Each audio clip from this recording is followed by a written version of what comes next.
श्री रणदीप सिंह सुरजेवाला। श्री रणदीप सिंह सुरजेवाला।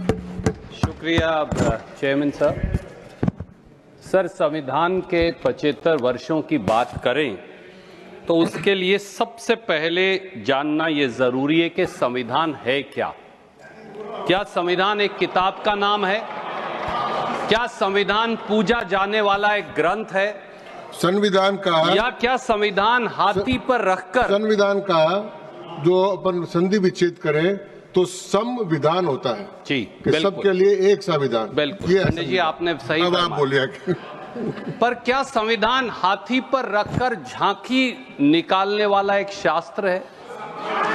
सच्चाई ये है कि कोई कुंठित या दुर्भावनाग्रस्त व्यक्ति ही संविधान को ग्रंथ या शास्त्र बनाकर हाथी की सवारी निकालकर जनता को भ्रमित करने की कोशिश कर सकता है। तो चेयरमैन सर, संविधान है क्या?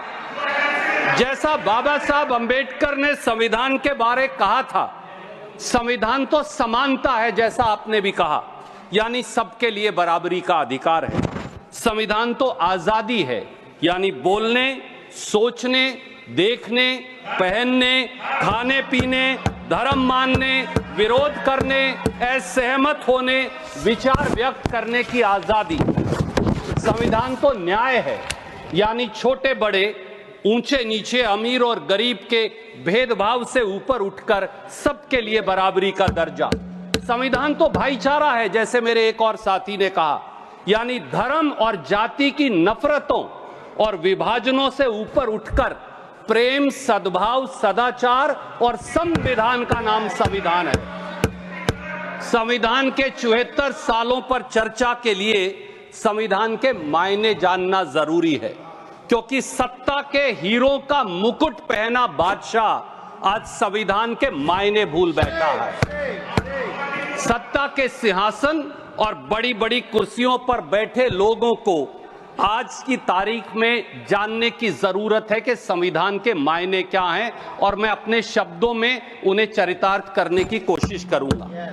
वो राज के तंत्र, यानी सत्ता हथियाने और सरकार बनाने को संविधान मान बैठे हैं, पर देश के लिए गरीबों की मुसीबतों और जनता की जरूरतों के आगे सत्ता की जवाबदेही के प्रजातंत्र को संविधान कहते हैं।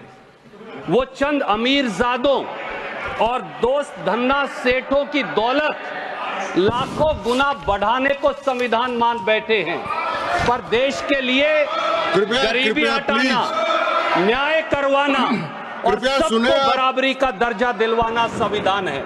कृपया सुने। टीवी पर सुर्खियां बनाने वाली जोर जोर से बोलती आवाजों को संविधान मान बैठे हैं, पर देश के लिए टीवी के प्रायोजित शोर की बजाय वीणा की टंकार सी बजने वाली आम आदमी की आत्मा की आवाज संविधान है।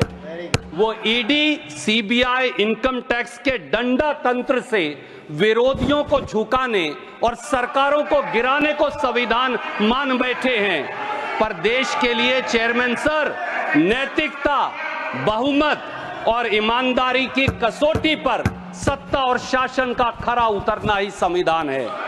वो सरकारी खर्चों पर दुनिया घूमने, इश्तहार छपवाने, कपड़े बदलने और दूसरों को नीचा दिखाकर कहे लगाने के अधिकार को संविधान मान बैठे हैं, पर देश के लिए सर, जूती गांठने वाले गरीब, बोझा ढोने वाले कुली, मोटर रिपेयर वाले मिस्त्री, ट्रक चलाने वाले ड्राइवर, अनाज पैदा करने वाले किसान की आवाज को बुलंद करना ही संविधान है।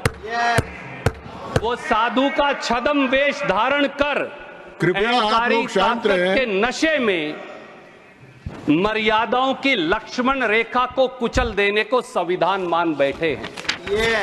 पर सर, देश के लिए तो पक्षी राज जटायु की तरह न्याय व कर्तव्य के बोध के लिए कुर्बानी देना ही संविधान है।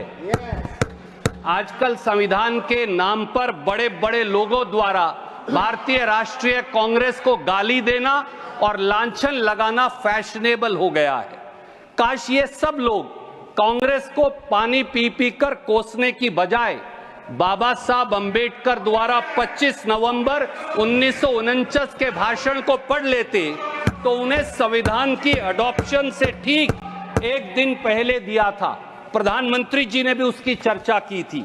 And I quote sir, Ambedkar ji ने कहा, विधानसभा के अंदर कांग्रेस पार्टी की मौजूदगी से अराजकता की यह संभावना शून्य हो गई, जिसने इसकी कार्यवाही में व्यवस्था और अनुशासन की भावना लाई। कांग्रेस पार्टी के अनुशासन की वजह से ही मसौदा समिति संविधान को विधानसभा में पेश करने में सक्षम हुई, जिसमें प्रत्येक अनुच्छेद और प्रत्येक संशोधन के भाग्य के बारे में निश्चित जानकारी थी। और बाबा साहब अंबेडकर आगे कहते हैं, इसीलिए विधानसभा में संविधान के मसौदे को सुचारू रूप से चलने का सारा श्रेय कांग्रेस पार्टी को जाता है। ये थे बाबा साहब अंबेडकर। और सर, बाबा साहब अंबेडकर ने, मैं बहुत लंबी तकरीर नहीं करूंगा, बाबा साहब अंबेडकर ने 25 नवंबर 1949 के संविधान सभा के संबोधन में 3 चिंताओं की चर्चा की। मुझे लगता है कि वो चिंताएं आज के शोर मचाते शासकों और सरकारों पर लागू होती हैं। पहली चिंता, अंबेडकर जी की पहली चिंता, धर्म से ऊपर देश रखेंगे या धर्म को देश से ऊपर। And I quote sir, Ambedkar ji ने कहा कि कोट, यह चिंता इस तथ्य के एहसास से और भी बढ़ जाती है कि जाति और धर्म के रूप में हमारे पुराने शत्रुओं के अलावा हमारे पास कई राजनीतिक दल होंगे जिनके राजनीतिक धर्म अलग अलग और विरोधी होंगे। क्या भारतीय देश को अपने धर्म से ऊपर रखेंगे या धर्म को देश से ऊपर रखेंगे? लेकिन इतना तो तय है कि अगर दल धर्म को देश से ऊपर रखेंगे तो हमारी स्वतंत्रता दूसरी बार खतरे में पड़ जाएगी और शायद हमेशा के लिए हो जाएगी। अनकोट।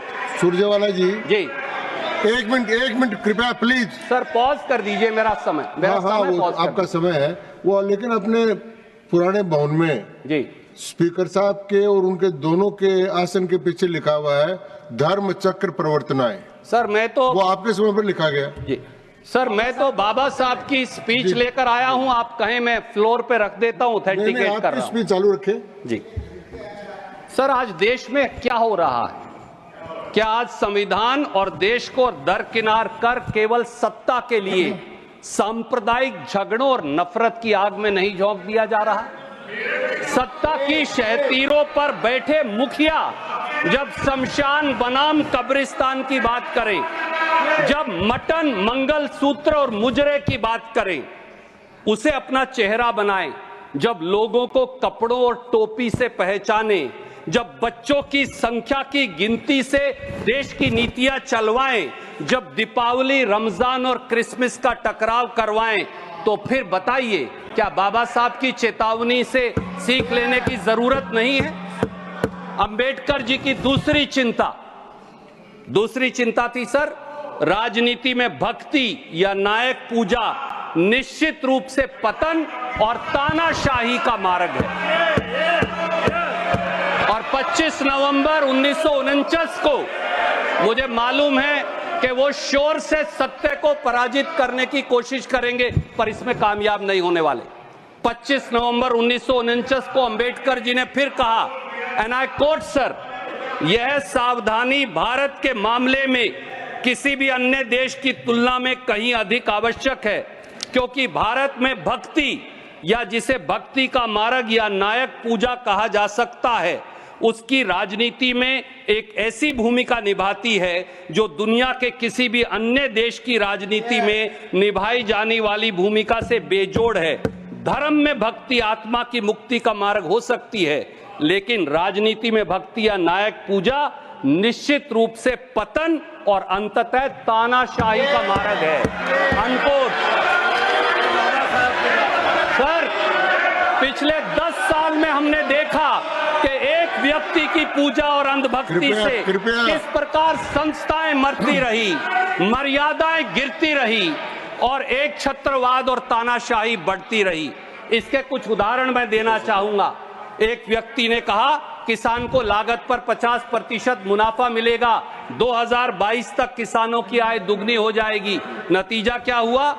उल्टा सरकार बनते ही उचित मुआवजा कानून को खत्म करने की कोशिश की, फिर किसान विरोधी काले कानून लाए, 700 किसानों की शहादत हुई और आज भी किसान दिल्ली आने के लिए सिसक रहा है। एक व्यक्ति, सर 2 मिनट्स, एक व्यक्ति ने कहा कि नोटबंदी लाऊंगा, काला धन, नकली नोट और उग्रवाद 50 दिन में खत्म करवाऊंगा। काला धन तो खत्म हुआ नहीं, नकली नोट तो खत्म हुए नहीं, उग्रवाद नक्सलवाद तो खत्म हुआ नहीं, अर्थव्यवस्था खत्म हो गई। एक व्यक्ति ने कहा कोरोना में बगैर सोचे समझे लॉकडाउन लगाया, कहा ताली बजाओ, मोबाइल की लाइट जलाओ, कोरोना जादू से खत्म। कोरोना तो खत्म हुआ नहीं, गंगा मैया लाशों से हट गई, लाखों लोग हजारों किलोमीटर पैदल चलकर गए और लाखों रोजगार खत्म हो गए। एक व्यक्ति ने कहा, सर मैं बस खत्म कर रहा हूं, एक व्यक्ति ने कहा कि रात को 12 बजे संसद में घंटी बजाओ, जीएसटी लाओ, अर्थव्यवस्था आगे लेकर जाओ। जीएसटी आम व्यवसाय के लिए गब्बर सिंह टैक्स बन गई और सरकारी वसूली मेरा का नाम है घनश्याम जीएसटी। सर एक तीसरी चिंता की मैं 1 सेकंड में चर्चा करूंगा। अंबेडकर जी की तीसरी चिंता थी आर्थिक और सामाजिक असमानता राजनीतिक लोकतंत्र के लिए खतरा। सर 1 मिनट, 25 नवंबर को अंबेडकर जी ने कहा हमें इस तथ्य को स्वीकार करके, कोट सर, हमें इस तथ्य को स्वीकार करके शुरुआत करनी चाहिए कि भारतीय समाज में 2 चीजों का पूर्ण अभाव है। इसमें से एक है समानता। सामाजिक धरातल पर भारत में एक ऐसा समाज है जो क्रमिक असमानता के सिद्धांत पर आधारित है। आर्थिक धरातल पर हमारे पास ऐसा समाज है जिसमें कुछ लोगों के पास अपार संपत्ति है जबकि कई लोग गरीबी में रहते हैं। हम कब तक इसे नकारते रहेंगे? ये राजनीतिक लोकतंत्र को खतरे में डाल देगा। अनकोट। सर बस मैं मेरी बात समाप्त कर रहा हूं। आज 140 करोड़ के देश में मैं आपके संज्ञान में लाता हूं 1% लोगों के पास देश की 40% संपत्ति है। हम एक बार फिर अंग्रेजों की आर्थिक असमानता में पहुंच गए हैं। किसान तो 27 रुपया प्रतिदिन कमाता है, इनके उद्योगपति मित्र 1600 करोड़ प्रतिदिन कमाते हैं और हजारों करोड़ का घोटाला करते हैं। संविधान को सशक्त बनाना है तो संविधान को सशक्त बनाने के लिए बाबा साहब की इन तीनों चिंताओं पर जरूर गौर करनी पड़ेगी, तभी संविधान सशक्त हो पाएगा। क्योंकि लोग भी कह रहे हैं कि श्री मुजीबुल्लाह खान, संविधान हमारा नहीं चलेगा। धन्यवाद।